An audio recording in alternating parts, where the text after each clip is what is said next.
Hello दोस्तों, स्वागत है आपका समुद्र क्लासेस में। उम्मीद करता हूं आप स्वस्थ होंगे, अच्छे होंगे और खुश होंगे। बायोलॉजी में जो हमारा चैप्टर चल रहा है वो है cell and tissues. Cell and tissues, इसी क्रम को आगे बढ़ाते हुए पिछले वीडियो में मैंने आरएनए के बारे में बताया, उससे पहले मैंने डीएनए के बारे में बताया था। एक एक करके हमने सेल्स के जो जितने भी पार्ट्स होते हैं उसके बारे में हमने पढ़ लिया। मैंने बोला था आज मैं आपको आरएनए के डिफरेंट टाइप्स बताऊंगा, लेकिन आरएनए के टाइप्स की आपको जरूरत नहीं है। बस इतना याद रखिए कि एमआरएनए, आरआरएनए और टीआरएनए होता है, ठीक है। इससे ज्यादा और कोई आवश्यकता नहीं है इसके बारे में जानने की। आज हम लोग बात करने वाले हैं क्रोमोसोम के बारे में। तो चलिए बिना देरी के स्टार्ट करते हैं। क्रोमोसोम देखिएगा, क्रोमोसोम जो होता है वो भी डीएनए का ही बना होता है। जैसे मैंने बताया कि डीएनए ही है सारा चीज। जैसे कि क्रोमेटिन वेव, न्यूक्लियस को ही हम लोग अभी तक पढ़ रहे हैं। याद रखिएगा, अभी तक हम लोग क्या पढ़ रहे हैं, न्यूक्लियस के अंदर ही है, न्यूक्लियस से बाहर नहीं निकले। न्यूक्लियस में मैंने आपको बताया था, न्यूक्लियस के बाद ही मैंने आपको डीएनए, आरएनए और क्रोमोसोम की बात हमने की थी।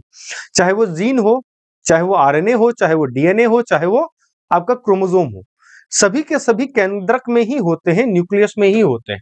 तो आज जो हमारा टॉपिक है या चैप्टर है कह सकते हैं, आज पढ़ने वाले हम लोग क्रोमोसोम के बारे में।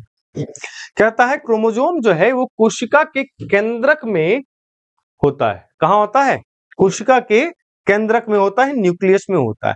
कैसा होता है क्रोमोसोम? महीन, लंबे तथा अत्यधिक कुंडलित धागे के रूप में दिखते हैं। याद रखिएगा, कुंडलित धागा मतलब क्या हो गया? कुंडली मारा हुआ धागा, जैसे सांप कुंडली मारता है ना, इस तरह का धागा। Just like spring, just like spring, इस तरह का स्ट्रक्चर होता है। क्या कह रहा है? जो कोशिका के केंद्रक में जो क्रोमोसोम होता है, और ये तब तैयार होता है ना, याद रखिएगा, जब सेल डिवीजन की बात आती है। किसकी बात आती है? सेल डिवीजन की बात आती है। तो दिखेगा कब ये? तो जब सेल डिवीजन हो रहा होगा तभी ये स्पष्ट रूप से दिखाई देता है। सेल डिवीजन से पहले आप इसको स्पष्ट रूप से नहीं देख सकते, क्योंकि ये क्रोमेटिन वेव के फॉर्म में रहता है। किस फॉर्म में रहता है? क्रोमेटिन वेव के फॉर्म में रहता है। और याद रखिएगा, न्यूक्लियस के अंदर जो केंद्रक द्रव होता है उससे भरा हुआ रहता है। लेकिन जब सेल डिवीजन होता है तो वहां पर देखिएगा डिहाइड्रेट करना पड़ता है पहले। जब मैं कोशिका विभाजन आपको बताऊंगा तो कोशिका विभाजन में मैं आपको बताऊंगा किस प्रकार से कोशिका का न्यूक्लियस या कोशिका का द्रव जो है डिहाइड्रेट करता है खुद को सेल डिवीजन के लिए। तो मैंने बताया जो क्रोमोसोम होता है इस तरह का कुंडलित धागा होता है, स्प्रिंग की तरह जो है संकुचित कुंडलित धागा होता है, बहुत लंबा धागा होता है, अत्यधिक कुंडलित है, मतलब बहुत ज्यादा ऐसे बहुत संकीर्ण कुंडलित है। कहता है कोशिका विभाजन के समय स्पष्ट दिखाई देता है। कब दिखाई देगा अपने को? तो कोशिका विभाजन के समय। अगर हम जनरली इसको देखना चाहें, ये हमको स्पष्ट नहीं दिखाई पड़ेगा, बल्कि जब कोशिका विभाजन होगा, सेल डिवीजन हो रहा होगा, उस समय ये स्पष्ट हमें दिखाई पड़ता है। सामान्यतः क्रोमोसोम का आकार जो होता है वो बेलनाकार होता है। कैसा होता है? अगर मैं आपको दिखाऊं क्रोमोसोम का शेप तो आपको समझ में आएगा।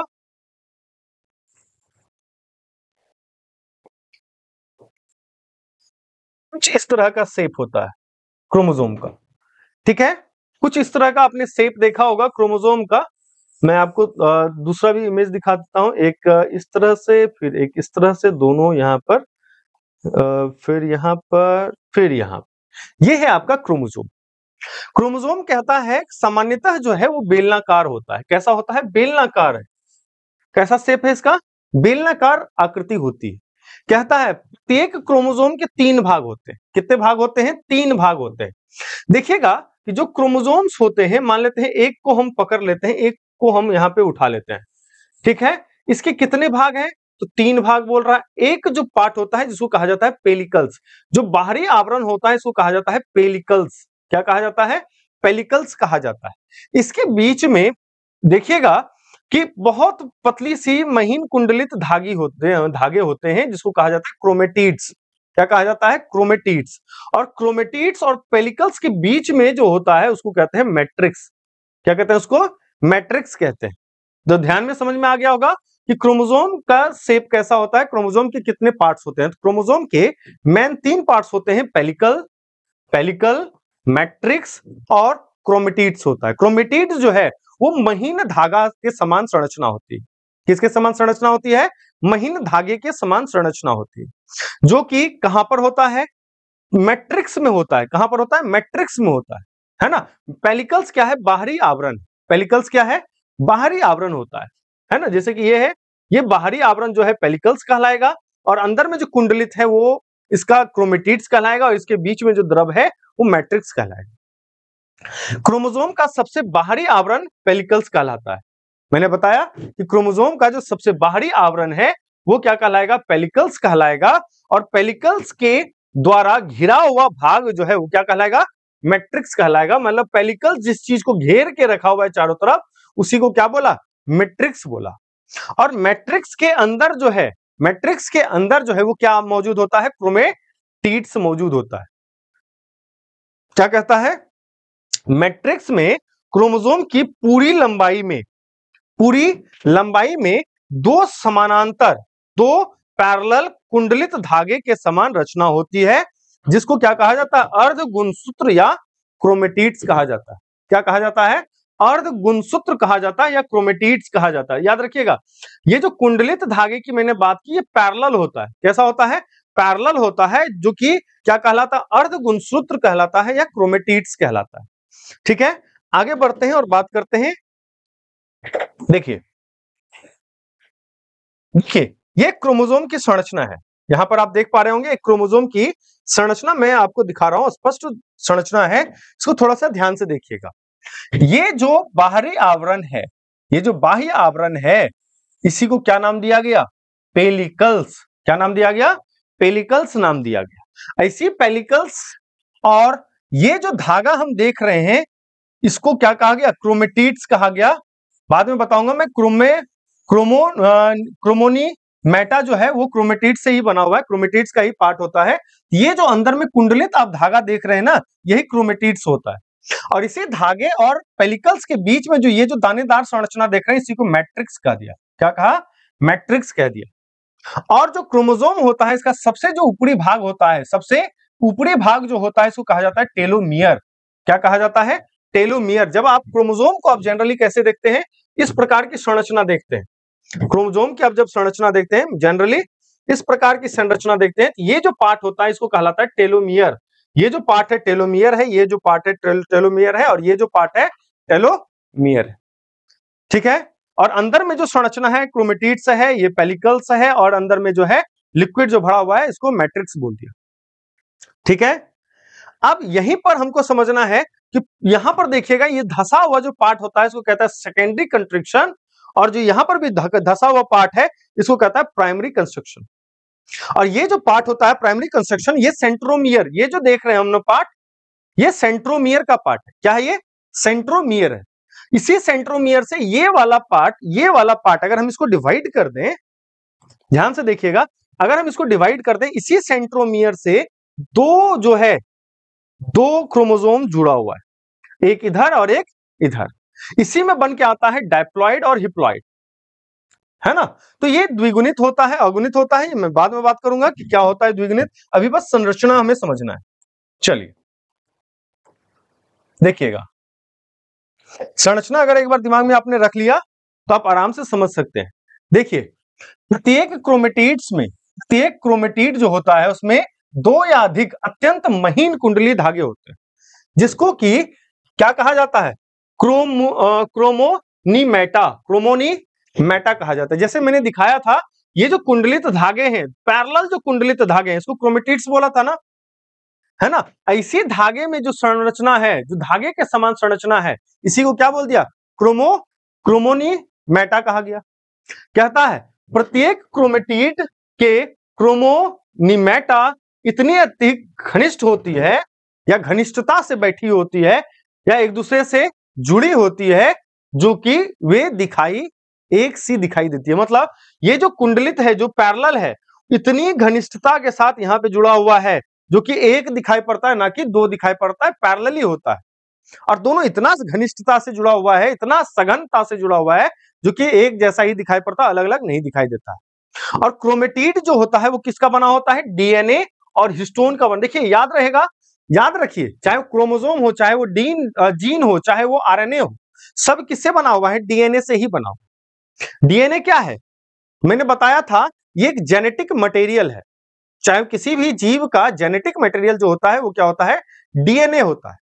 इसी का टूट टूट के कोई इसको ट्रांसफर ले जाने वाला होता है, कोई इंफॉर्मेशन को कलेक्ट करने वाला होता है, कोई इंफॉर्मेशन को एक बॉडी से दूसरे बॉडी में पहुंचाने वाला होता है। ये सारे फंक्शंस होते हैं। तो क्रोमोसोम जो है वो किससे बना हुआ है, डीएनए और हिस्टोन प्रोटीन का बना होता है ना। क्रोमेटिड जो कुंडलित धागा है वो किससे है, डीएनए और हिस्टोन प्रोटीन से बना है। इसी डीएनए अणु के खंड है ना, जो एक छोटा सा पार्ट होगा, इसी को क्या कह देता है, जीन कह देता है। क्या कह देता है, जीन कह देता है। जो क्रोमेटिड की पूरी लंबाई में दाने जैसा दिखता है। कैसा दिखेगा जीन, एकदम क्रोमेटिड में दाना जैसा दिखेगा, एकदम महीन महीन छोटा छोटा दाना दिखेगा, है ना। कहता है क्रोमोसोम के दोनों क्रोमेटिड एक स्थान पर किससे जुड़े होते हैं, सेंट्रोमियर के द्वारा एक दूसरे से संयोजित रहते हैं। याद होगा मैंने दिखाया था आपको, जो संरचना मैंने बना के दिखाया था, जिस तरह की ऐसी संरचना जो होती है, ये जो जुड़ी हुई है, क्या कहता है, क्रोमोसोम के दोनों क्रोमेटिड, एक ये क्रोमेटिड हो गया और एक ये वाला जो क्रोमेटिड हो गया, किससे जुड़ा हुआ है, ये जो बीच वाला पार्ट है गोल वाला जो देखते हैं, इसी को कहते हैं सेंट्रोमियर के द्वारा एक दूसरे से जुड़ा हुआ है। आगे बात करते हैं, क्या कहता है कि सेंट्रोमियर जो होता है, सेंट्रोमियर जो है एक महत्वपूर्ण रचना है। अब क्यों महत्वपूर्ण है, जो क्रोमोसोम का आकार निश्चित कर रहा है। यही क्रोमोसोम का आकार निश्चित किया ना। अगर मान लीजिए इस तरह का संरचना नहीं रहता, ये जोड़ ही नहीं पाता ना, तो आकार निश्चित नहीं होता। तो सेंट्रोमियर जो है वो क्या कर रहा है, क्रोमोसोम जो गुणसूत्र है उसके आकार को निश्चित करता है। याद रखिएगा, क्रोमोसोम को हिंदी में कहते हैं गुणसूत्र, गुणसूत्र कहा जाता है। हिंदी माध्यम वाले कंफ्यूज ना हो, है ना। क्या कहा जाता है, गुणसूत्र कहा जाता है ना, जो कि निश्चित आकार देता है। कौन, क्रोमेटिड्स देता है। तथा कोशिका विभाजन के समय जो है क्या करता है, स्पिंडल फाइबर का से क्रोमोसोम को संलग्न कराता है। क्या कराता है, स्पिंडल फाइबर जो तर्कसूत्र होता है उससे क्या करता है कि क्रोमोसोम को जोड़ने का काम करता है। कौन, सेंट्रोमियर। तो सेंट्रोमियर एक बहुत इंपॉर्टेंट स्ट्रक्चर होता है, किसमें, क्रोमोसोम में या गुणसूत्र में। कहता है सेंट्रोमियर की उपस्थिति के कारण क्रोमोसोम दो भागों में बढ़ जाता है। जैसे कि मैंने दिखाया कि ये एक हुआ, है ना, और एक ये हुआ। यही क्या होगा, एक बन गया जो सेंट्रोमियर से जुड़ा हुआ, एक दूसरा बन गया जो सेंट्रोमियर से जुड़ा हुआ, है ना। जैसे कि हम लोग पढ़ते हैं, क्रोमोसोम जो है, गुणसूत्र जो है हमेशा द्विगुणित रहता है ना। जैसे कि 46, जब मनुष्य में 46 गुणसूत्र होते हैं, पेयर्स में होते हैं। किसमें होते हैं, पेयर्स में होते हैं। पेयर्स में है तो कितने हैं, 46 है। 46 में कौन कौन सा होता है, एक्स और वाई, यही 3 टाइप के गुणसूत्र होते हैं ना। तो 23 जोड़ा होता है। कितना, 23 जोड़ा होता है ना। कितने जोड़े होते हैं, 23 पेयर्स होते हैं। अब इसी 23 पेयर्स में एक्स होता है और एक्स वाई होता है। ये जो 23 में लास्ट पेयर होता है, 22 पेयर्स जो है वो तो चलिए इंफॉर्मेशन को ले जाने वाला होता है। 23rd पेयर जो होता है, लास्ट पेयर जो होता है, 23rd पेयर जो होता है ना, इसको कहा जाता है लिंग निर्धारण करने वाला क्रोमोसोम। क्या होता है, लिंग निर्धारण करने वाला। जो लिंग निर्धारण होता है मनुष्य में, उसको 23rd नंबर का जो क्रोमोसोम होता है वही लिंग निर्धारण करता है कि जो आने वाली संतति है उसका लिंग कैसा होगा, मतलब क्या होगा। ठीक है, वो पुरुष होगा, लड़का होगा अथवा लड़की होगी। ठीक है, चलिए देखिएगा, दोनों बाहुओं के संधि स्थल पर एक संकुचन होता है जिसे प्राथमिक संकुचन या प्राइमरी कंस्ट्रक्शन कहा जाता है। दोनों जो बाहु होते हैं, दोनों जो आर्म्स होते हैं, देखिएगा ये जो आर्म्स हैं ये क्या कहलाता है, आर्म्स कहलाते हैं। इसको कहते हैं आर्म्स, है ना। क्या होता है, उसपे संकुचन होता है। कैसा होता है, संकुचित होता है, दबा हुआ होता है, जिसको क्या कहा जाता है, प्राथमिक संकुचन या प्राइमरी कंस्ट्रक्शन। ठीक है, कभी कभी क्रोमोसोम की बाहुओं में प्राइमरी कंस्ट्रक्शन के अतिरिक्त जो है, जो प्राइमरी कंस्ट्रक्शन जो है उसके अलावा अन्य संकुचन भी होता है, जिसको द्वितीयक संकुचन कहा जाता है या सेकेंडरी कंस्ट्रक्शन कहा जाता है। क्या कहा जाता है, इसके अलावा भी जो है इसके ऊपर और संकुचन होता है जिसको कहा जाता है सेकेंडरी कंस्ट्रिक्शन कहा जाता है। कहता है क्रोमोसोम का शीर्ष भाग जो है, शीर्ष भाग क्या कहलाता है? टेलोमियर। ये जो शीर्ष भाग होता है ये क्या कहलाता है? इसका टेलोमियर कहलाता है। याद रखिएगा, जो क्रोमोसोम का शीर्ष भाग होता है इसको क्या कहा गया? टेलोमियर कहा जाता है।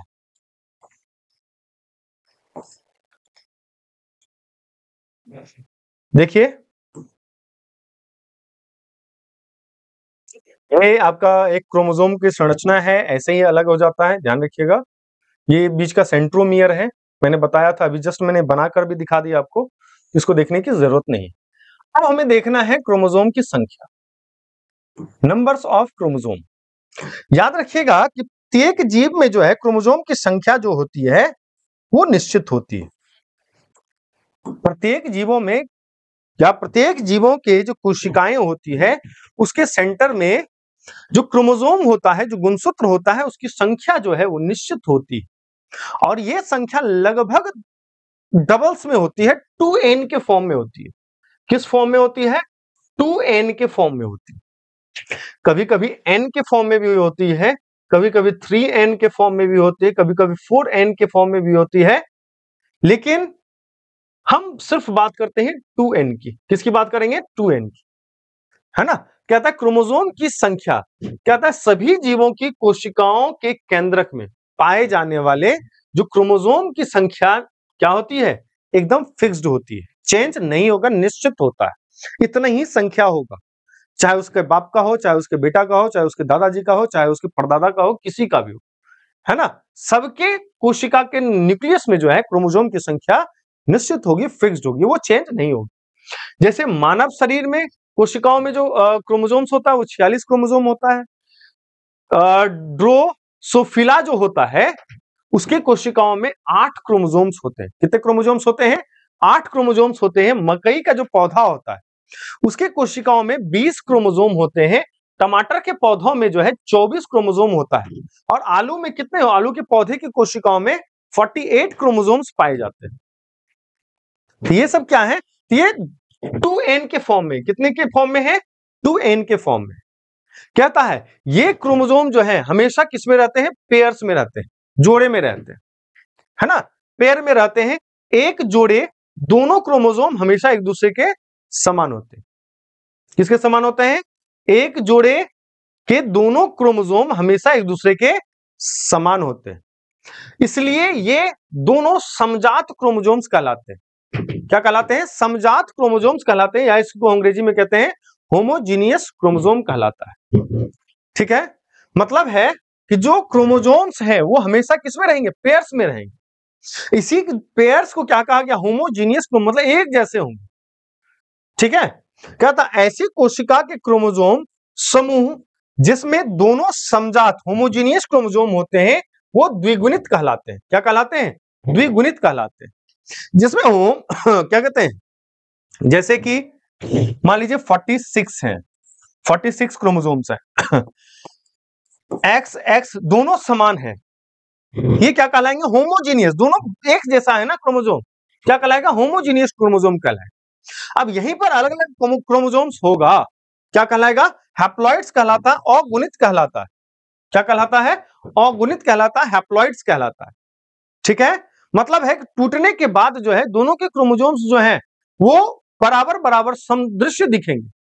ठीक है, तो कहलाता है, देखिएगा, परंतु युग्मकों जैसे शुक्राणु और अंडाणु के जो क्रोमोसोम्स होते हैं, जो शुक्राणु स्पर्म और ओवम का जो क्रोमोसोम्स होता है वो हैप्लॉइड होता है। क्या होता है? हैप्लॉइड होता है, डिप्लॉइड नहीं होता है। लेकिन अगर हम प्रत्येक कोशिका के क्रोमोसोम्स को देखेंगे वो कैसे होंगे? डिप्लॉइड्स होंगे, द्विगुणित होंगे। ठीक है, यहां पर देखिए डिफरेंट प्रकार के जीवों के अंदर जो नंबर ऑफ क्रोमोसोम्स हैं उसकी संख्या मैंने यहां पर दिखाई। अब एक एक करके देखिए, मनुष्य में गुणसूत्रों की जो संख्या होती है वो 46 होती है। कितने जोड़े? 23 जोड़ा हो गया। कितने जोड़े हो गए?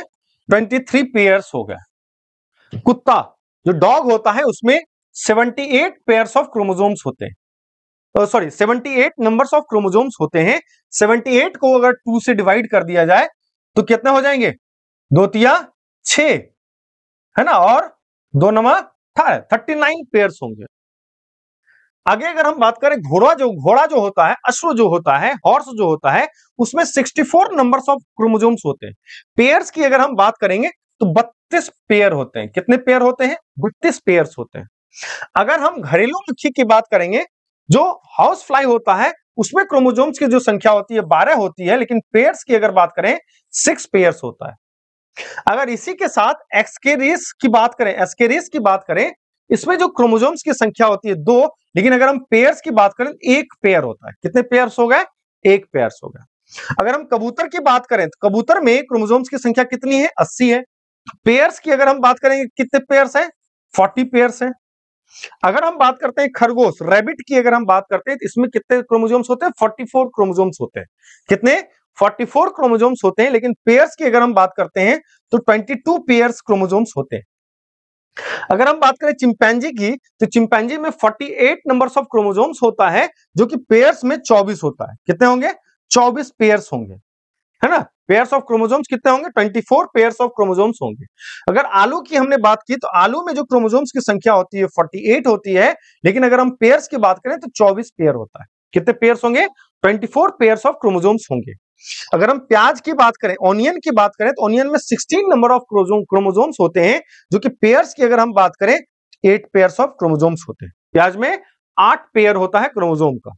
अगर हम टमाटर की बात करें, टमाटर में क्रोमोसोम्स की संख्या, जो गुणसूत्रों की संख्या होती है, वो 24 होती है। मतलब अगर पेयर्स की बात करें तो 12 पेयर्स होता है। कितना पेयर है? 12 पेयर है। अगर हम गेहूं की बात करें, गेहूं जो होता है, व्हीट जो होता है, उसमें क्रोमोसोम्स की संख्या जो होती है वो 42 होती है। मतलब 21 पेयर्स है। कितने पेयर्स है? 21 पेयर्स है। अगर हम तंबाकू होता है उसकी बात करें तो उसमें कितने पेयर्स है? तो 48 नंबर्स हैं। कितने हैं? 48 नंबर्स हैं, लेकिन अगर पेयर्स की बात करें तो 24 पेयर्स ऑफ क्रोमोसोम्स होते हैं। अगर मेढक की बात करें, फ्रॉग की बात करें, तो उसमें 26 नंबर ऑफ क्रोमोसोम्स होते हैं। जिसकी बात करें तो 13 पेयर्स होते हैं। कितने pairs of chromosome? 13 pairs of chromosomes होते हैं। अगर हम बात करें बिल्ली की, कैट की अगर हम बात करते हैं, 38 नंबर ऑफ क्रोमोसोम्स होता है, जिसको आप कह सकते हैं कि 19 पेयर्स होता है क्रोमोसोम का। अगर हम बात करते हैं नींबू की, लेमन की अगर हम बात करते हैं, तो 18 या 36 नंबर ऑफ क्रोमोसोम्स होते हैं, जिसमें कि आप कह सकते हैं 9 पेयर्स और 18 पेयर्स ऑफ क्रोमोसोम्स होते हैं। अगर हम बात करें मटर की, है ना, पीज की बात करते हैं, तो 14 होता है नंबर ऑफ क्रोमोसोम्स, 7 पेयर्स होता है क्रोमोसोम का पेयर। अगर हम बात करते हैं टेरिडोफाइट्स का, तो इसमें कुछ प्रजातियों में जो है 1300 से 1600 पेयर्स होते हैं क्रोमोसोम। ये क्या थे? क्रोमोसोमों की संख्या। उम्मीद करता हूं आज का वीडियो जो है क्रोमोसोम पर जो था वो आपको अच्छा लगा होगा या फिर आपके लिए लाभदायक होगा। तब तक इस वीडियो को अच्छे से देखिए, और भी जो वीडियोस आ रहे हैं हमारे चैनल पर वो भी अच्छे से देखिए, ताकि आपका जो एग्जाम का प्रिपरेशन हो वो अच्छे से निकले। तब तक आप इस वीडियो में अगर अच्छा लगा हो कुछ भी, तो आप कमेंट बॉक्स में लिख सकते हैं, बता सकते हैं। मैं किसी प्रकार का अगर कोई सुझाव देना हो तो आप सुझाव भी दे सकते हैं। साथ ही साथ अगर आप इस वीडियो में अभी तक बने हुए हैं और आपने अभी तक सब्सक्राइब नहीं किया है, नीचे सब्सक्राइब का बटन है, आप सब्सक्राइब जरूर करें। साथ ही साथ लाइक का बटन प्रेस करेंगे तो हमें मालूम पड़ेगा कितने लोगों ने हमारे वीडियो को पसंद किया है।